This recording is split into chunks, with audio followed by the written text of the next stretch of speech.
Be me, Jessica, 28 years old.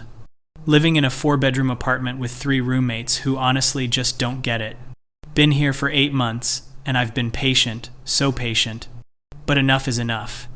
Wake up this morning to find Mike left the toilet seat up again. Not just inconsiderate, it's symbolic of larger structural issues. Sarah used the term "you guys" yesterday when addressing all of us. Literally erasing non-male identities with her language.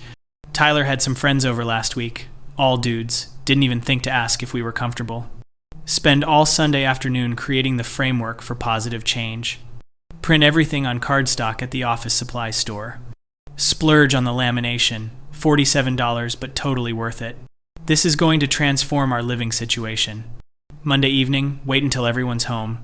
Hang the poster on the wall right next to the kitchen entrance where nobody can miss it. It's beautiful, color-coded sections, bullet points, even includes a QR code linking to supplementary reading materials. Revised community living guidelines for a more conscious household. Underneath in slightly smaller text, mandatory compliance effective immediately. Mike walks by, stops, stares at it. What's this? I'm ready for this. These are our new house rules. I've spent considerable time analyzing our household dynamics and identified several problematic patterns that need immediate correction. He's just blinking at me. Sarah comes out of her room still in scrubs, looking exhausted as usual. She works too much, but that's her choice, I guess. Jess, what is this?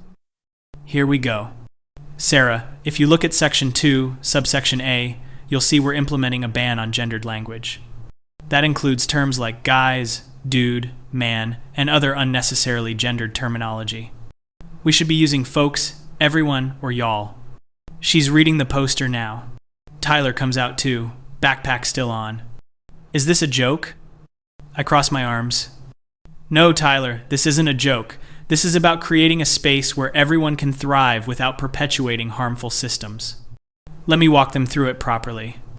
Section 1 establishes our weekly consciousness-raising sessions.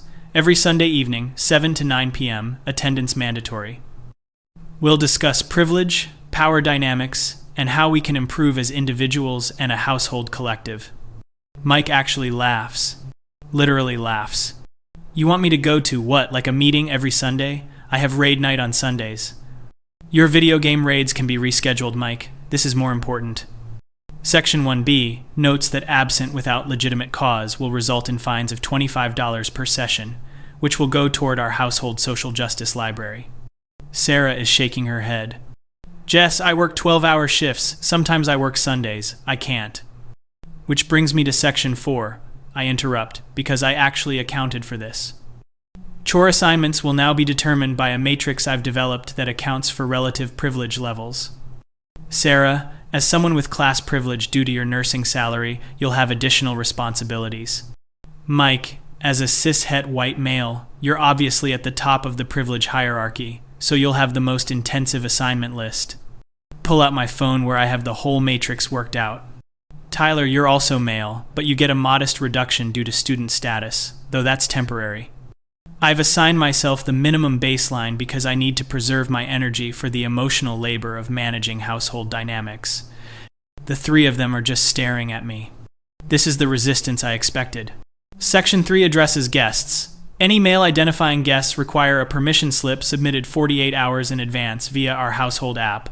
I'll be setting that up this week. The slip must include the guest's name, purpose of visit, duration of stay, and a brief explanation of why their presence is necessary. This will be reviewed by the household collective, majority vote required for approval. Permission slips, Tyler says flatly. Yes, it's about consent and safety. As as someone who could potentially feel unsafe with unknown men in the space, this is a reasonable accommodation. Mike is reading Section 5 now. You've banned foods? I've been waiting to explain this part. Not banned, exactly. Section 5 establishes that certain food items carry problematic cultural baggage or contribute to harmful industries. No meat products that contribute to toxic masculinity's obsession with dominance over animals. No products from companies with documented ethical violations. There's a linked spreadsheet. No foods that appropriate other cultures without proper context and education. So no tikka masala from Trader Joe's, Sarah says, and I can't tell if she's being sarcastic. Correct. If you want to prepare Indian cuisine, you need to first engage with the colonial history, take time to understand the culture, and source ingredients appropriately. Otherwise, it's just extractive consumerism. Go stand in my doorway, arms crossed. I can see all of them from here, grouped around my beautiful laminated poster. This is a good feeling. I'm changing things, making a difference right here in my own home. They're reading it all now, seeing the full scope. There's a section on bathroom timings, Mike says. Yes, we need to be conscious of water usage and how long showers contribute to climate issues which disproportionately affect the global south. You've assigned me specific windows when I can shower? Assigned all of us, Mike. Don't make this about you. Tyler is looking at his phone. I'm texting my girlfriend about the permission slip thing and she thinks you've lost it. Your girlfriend isn't on the lease, Tyler. And actually, if you check Section 3, subsection C, that text could be considered a violation since you're discussing household business with an outside party without collective consent. Sarah just turns and walks back into her room. Doesn't even say anything, just leaves. That's fine. She needs time to process. Mike goes to the kitchen. I hear him opening the fridge. Jessica, where's my salami? I composted it this morning. Section 5, subsection F. Processed meats are non-compliant. He appears in the kitchen doorway holding the empty package from the trash. You threw away my food? I recycled the packaging and composted the contents, yes. Going forward, please reference the approved foods list before shopping. I've also cleaned out several other problematic items. There's a full inventory log in the shared folder I created. He's getting red in the face. Predictable. This is exactly the kind of defensive reaction people have when their unexamined privilege gets challenged. Go back to my room. This is going to take time, I know that. Change doesn't happen overnight. But I've created the structure. Now we just need to follow through. Sunday evening, 6:55 p.m. I've set up the living room for our first consciousness-raising session.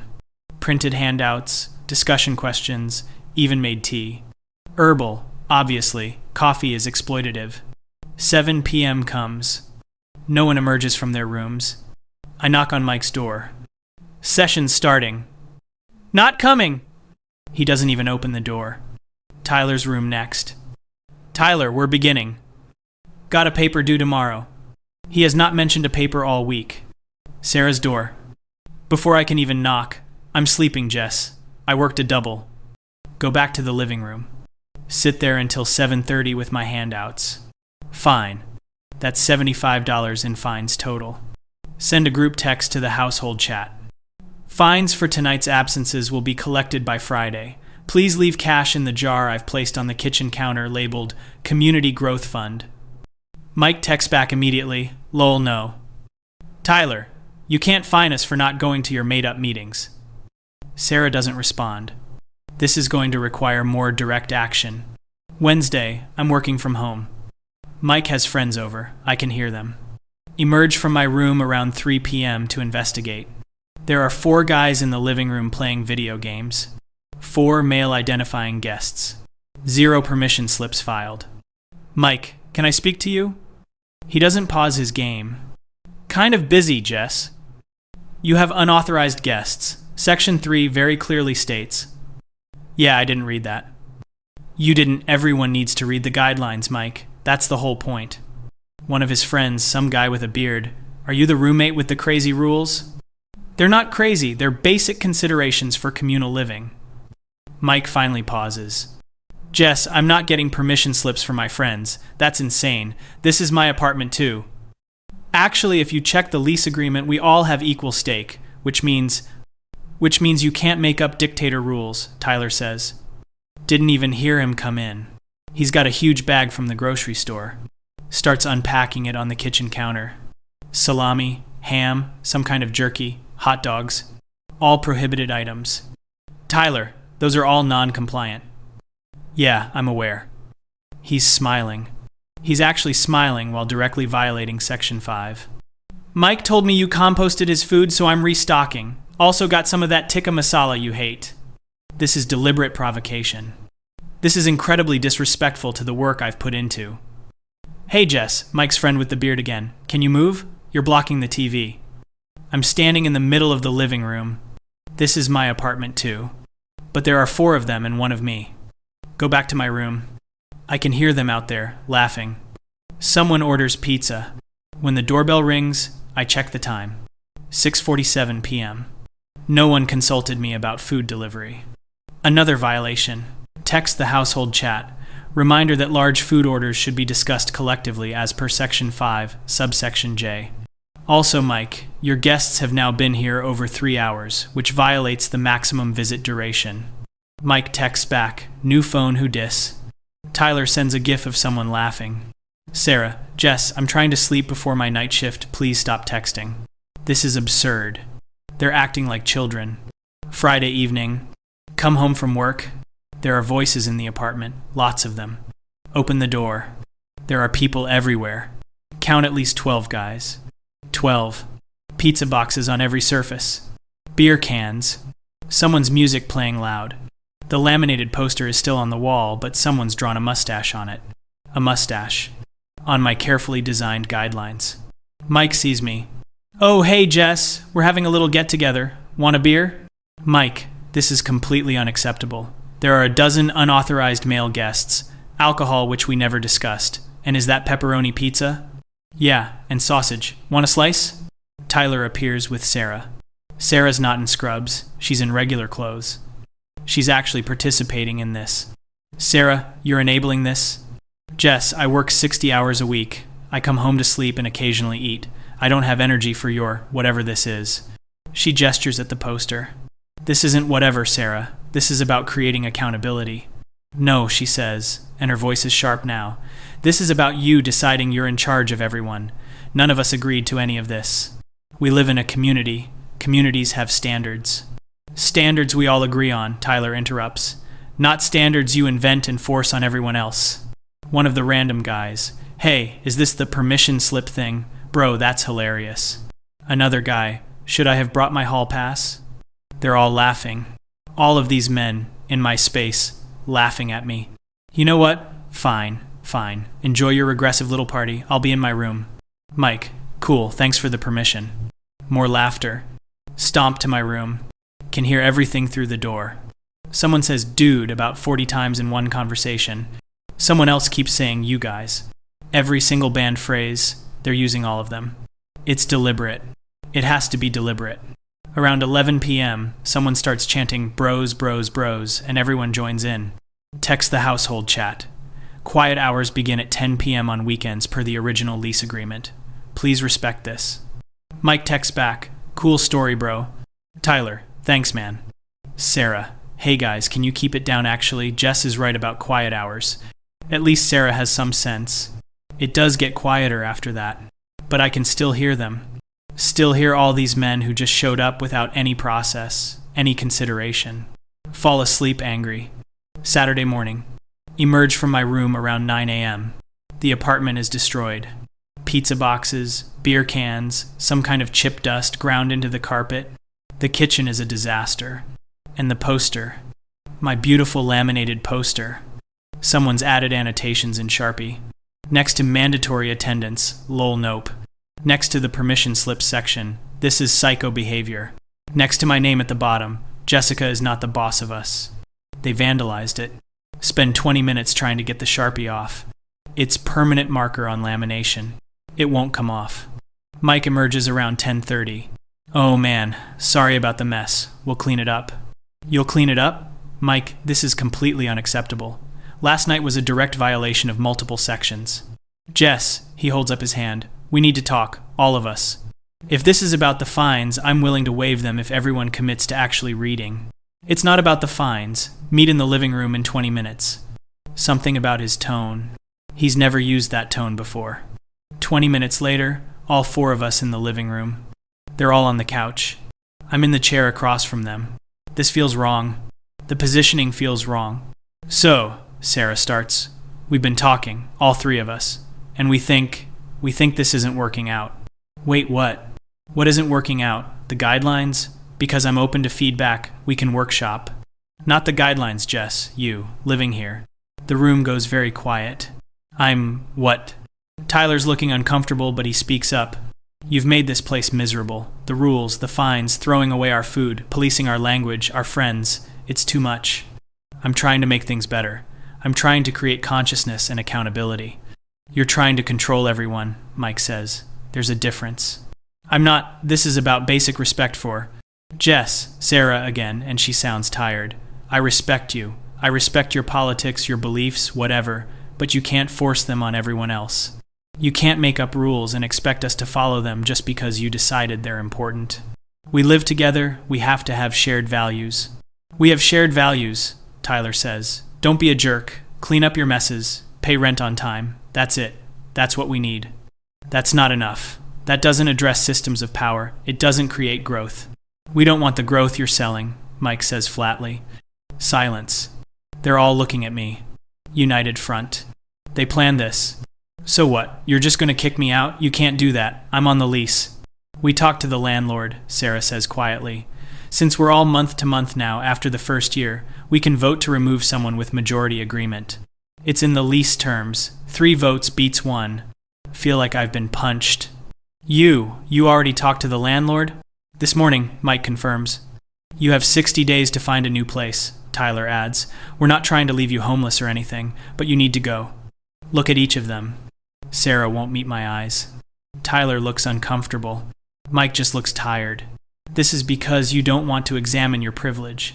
You're just comfortable with the status quo and anyone who challenges it. Jess, Sarah interrupts. This is because you threw away Mike's food without asking. Because you tried to fine us for not attending your meetings. Because you demanded permission slips for our friends. This isn't political. This is you being a bad roommate. Everything is political, Sarah. The personal is political. How we live, what we eat, how we speak. Then maybe you need to find roommates who agree with you about that, Mike says. Because we don't. Stand up. My hands are shaking. Fine. I'll find somewhere else to live. Somewhere with people who actually care about growth and change and not just video games and pizza and maintaining their comfortable little bubbles. Cool, Mike says. Go back to my room. Slam the door. Can hear them in the living room. Mike, that went better than I thought. Tyler, dude, I thought she was going to cry. Sarah, let's just clean up this mess. I've got work in 4 hours. Sit on my bed. They don't get it. They're never gonna get it. Some people are just too invested in their privilege to even see it. Pull out my phone. Start looking at apartment listings. There have to be places out there. Communities where people actually care about these things. Where people want to be better. Find a listing for a women-only co-op. Feminist housing collective seeking conscious housemate. Perfect. Literally perfect. Send an inquiry email. Feel slightly better. These people aren't my community anyway. Never were. Monday evening, passing Mike in the hallway. He's got the laminated poster in his hands. He's taking it down. What are you doing? Removing this. We're going back to the old rules. You know, the normal ones. You can't just erase the work Jess, you're moving out. Your rules go with you. He crumples it up. Doesn't even carefully remove it from the wall. Just tears it down and crumples my hours of work into a ball. Tosses it in the recycling bin. There, democracy in action. He walks away. Stand there looking at the recycling bin. At my beautiful poster, crumpled and destroyed. Like everything I tried to build here. Whatever. I've got a video interview with the co-op tomorrow. These people are beneath me anyway. Later that night, hear all 3 of them in the living room. Laughing about something. Ordering food. Mike, you guys want burgers? Tyler, dude, yes, I'm starving. Sarah, get me whatever, I'm not picky. All the forbidden language. All the prohibited foods. They sound happy. They sound relieved. Like I was this weight they've finally lifted. But I was trying to help them. Trying to help them be better. They just couldn't see it. Scroll through apartment listings until 2 a.m. Find 3 more possibilities. All shared housing with explicit social justice frameworks. These are my people. Not Mike with his video games. Not Tyler with his bro friends. Not Sarah with her exhaustion she wears like a shield. People who actually want to grow. Fall asleep planning my new life. A life where people will finally appreciate what I'm trying to do. Where the work will be valued. Where I won't be the villain for caring about things that actually matter. They'll see. Eventually they'll see they were wrong. But by then I'll be long gone. Somewhere better. Somewhere that deserves me.